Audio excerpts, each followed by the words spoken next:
Guys, the time has finally come for Dragon Ball DAIMA to show what it's all about. We're finally getting the first real big fight in this anime. No training, no comedic scuffles, no testing, none of that. Now the real action begins for real. I'm going to tell you everything that happened in the most recent episode of Dragon Ball DAIMA, which finally pushed this anime forward for real. Stay connected to the channel and let's get into the video.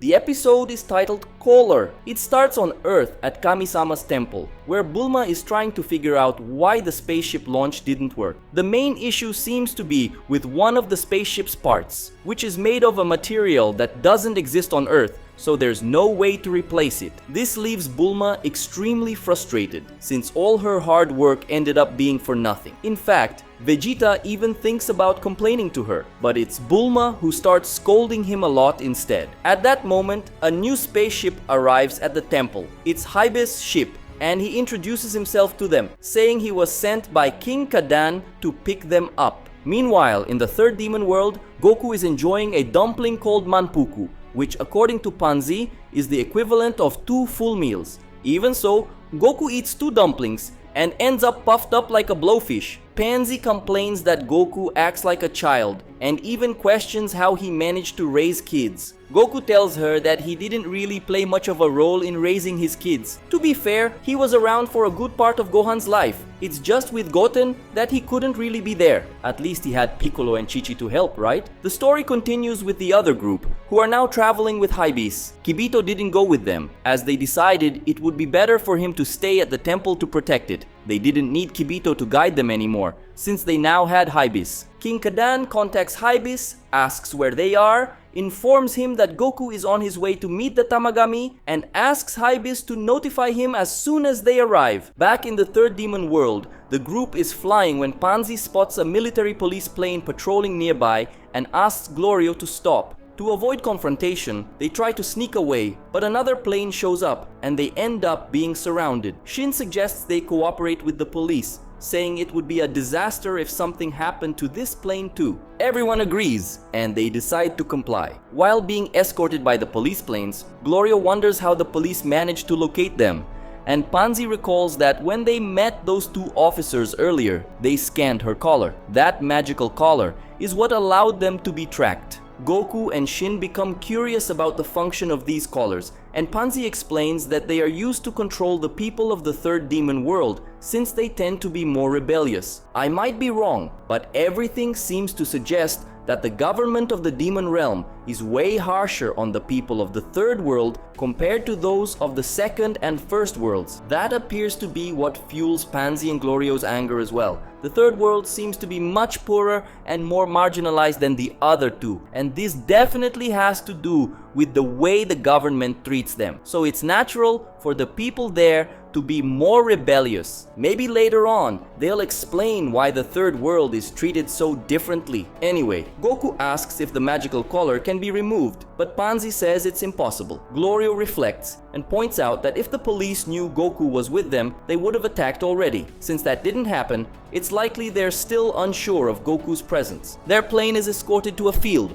where more officers are waiting. Goku suggests beating up the police, but Glorio warns that if they become wanted fugitives, they won't be able to use warp anymore. Shin then instructs Goku to hide inside the plane and seems to have a plan. When the ship's doors open, the police order the 3 of them to step out, which they do, leaving Goku hidden inside. To Panzi's surprise, the police don't find Goku, even after thoroughly searching the plane. Panzi, puzzled, wonders how Goku wasn't found. Soon after, she realizes he's standing right behind her and is startled, almost exposing Goku. Goku quickly finds a nearby bush to hide in again, and the officers end up finding nothing suspicious. Still confused, Panzi asks how that was possible. Shin explains that Goku is capable of using the teleportation technique. He waited for Shin to step out of the plane and used his Ki as a reference to teleport outside. Panzi is amazed by what Goku can do and even calls it magic. But things quickly spiral out of control when the police decide to take Panzi with them. The reason is that they suspect she's the kid who threw a bomb at them in that village. When an officer tries to grab her by force,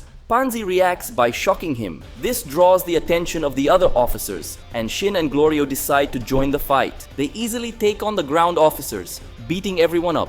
But the officers in the planes start shooting. Amid the barrage of gunfire, they nearly hit Goku by accident, forcing him out of the bush. They also hit the plane King Kadan provided while trying to target Glorio and Shin. In response, Glorio fires a lightning that damages one of the planes, while Shin uses telekinesis to crash another plane into the one Glorio hit. The remaining officers try to escape in a third plane, but Goku launches a ki blast that takes it down too. After the fight, Pansy finds a device among her belongings and uses it on the unconscious officers. She explains that the device disables the police communicators, delaying any reinforcements. Shin comments that the situation has now gotten more complicated since they'll also be considered fugitives. Glorio points out that their plane was destroyed, making everything even harder. Pansy then suggests they use the military police's ship, which is much better than the one King Kadan gave them. The group likes the idea and decides to use the police ship. Everything seems set for them to move on again. However,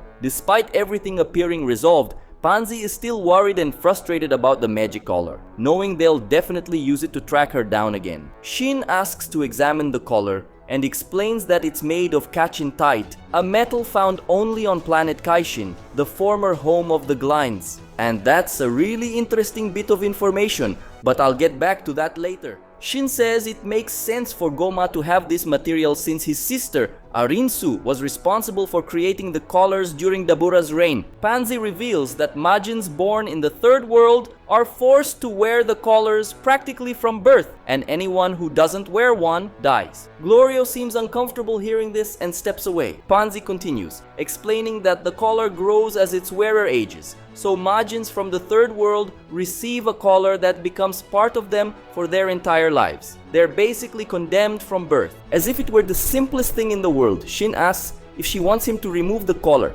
Pansy is surprised by this and asks if he can really do that. Shin says yes, and that as a glint, he has the ability. He then uses magic to remove Pansy's collar, leaving her overjoyed, which adds a brighter tone to the episode. Grateful for this, Pansy asks Shin for his name again. Poor Shin. He's so insignificant that she's been traveling with him for days and still doesn't know his name properly. He replies that his name is Shin, but she says that must be his name in the outside world. She wants to know his old name from the demon realm. Shin then says that his name in the demon realm was Nahare. Goku is surprised by this information and considers calling him Nahare from now on. However, he only tries it once before giving up, saying he'd rather stick with Supreme Kai. The group continues their journey, now thoroughly impressed with their new plane. Glorio comments that they can now fly twice as fast. Pansy asks about their destination, and Goku replies that they're searching for the Dragon Balls. Glorio reminds them that they'll need a password to use the new plane and access warp.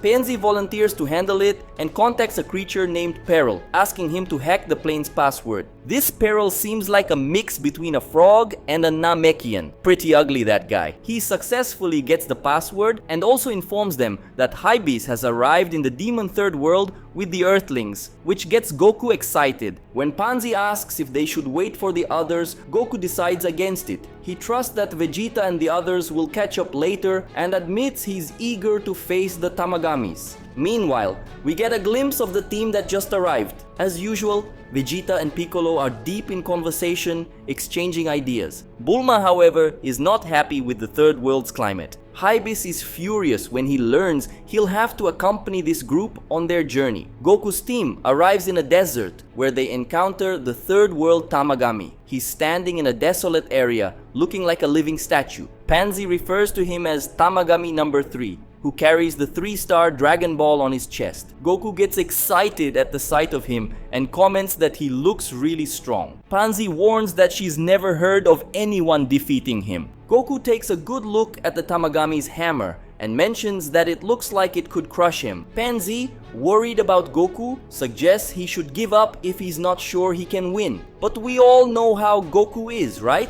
Giving up isn't in his vocabulary. All he wants to do is eat and take a dump before the fight. There's a nearby village, and the group heads to a place that serves food. The owner notices they arrived in a military police ship and is pleased when Pansy mentions they taught the officers a lesson. Shin takes the opportunity to ask, when was the last time a Majin challenged the Tamagami? The owner replies that it was about 20 years ago. A man with a large weapon tried but was quickly defeated. Goku asks how one initiates a fight with the Tamagami. The owner explains that all you have to do is challenge him. He also asks if Goku plans to do so. Goku heads to the restroom, and after relieving himself, he's feeling ready to go. Pansy advises him to reconsider, reminding him that even Dabura couldn't defeat the Tamagami, but that only makes Goku even more excited. Goku approaches the Tamagami, and right off the bat he gets startled when the Tamagami lets out a massive roar. Goku issues his challenge, and the Tamagami immediately assumes a combat stance, wielding his warhammer.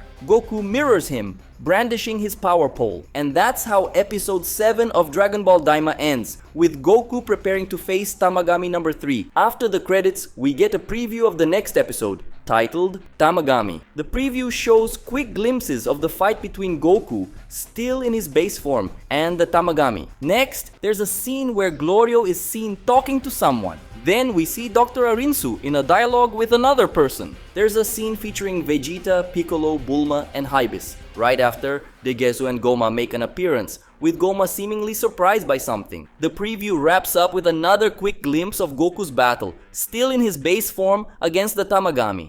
And that's it, folks. That was episode 7. This episode brought some pretty interesting stuff to the table. To start, it seems the official guidebook's information about the Supreme Kai's being from planet Kaishin wasn't wrong after all, as the previous episodes had us thinking. As I mentioned before, the info we had stated that the Supreme Kais originated from a planet called Kaishin, but the previous episodes seemed to contradict this, claiming they came from the second demon world. However, this episode confirmed that they're indeed from a place called Planet Kaishin. Who knows? We might actually get to see Planet Kaishin in Dragon Ball Daima. That's a strong possibility, especially since the Glinds have been getting a lot of spotlight in this series. Plus, Goku and the others are bound to visit the second demon world, so it wouldn't be surprising for them to drop by for some reason. One of this episode's highlights was definitely the arrival of the second group, which should add more dynamics to the story now that Vegeta and Piccolo are also in the demon realm. And with all due respect to Glorio and Shin, Vegeta and Piccolo are way more interesting than those two. We also got that fight with the cops,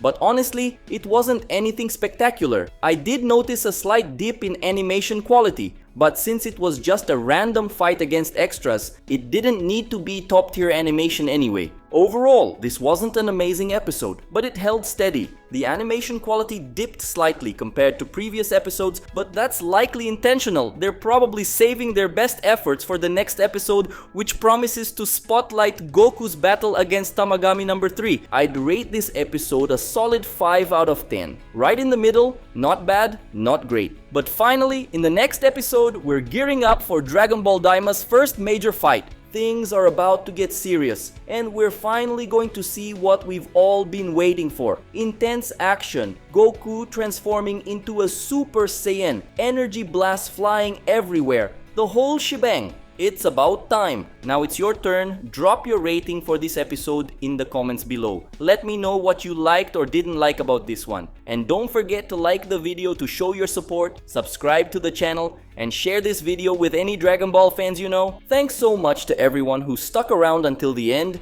You're the best. Until next time, see ya.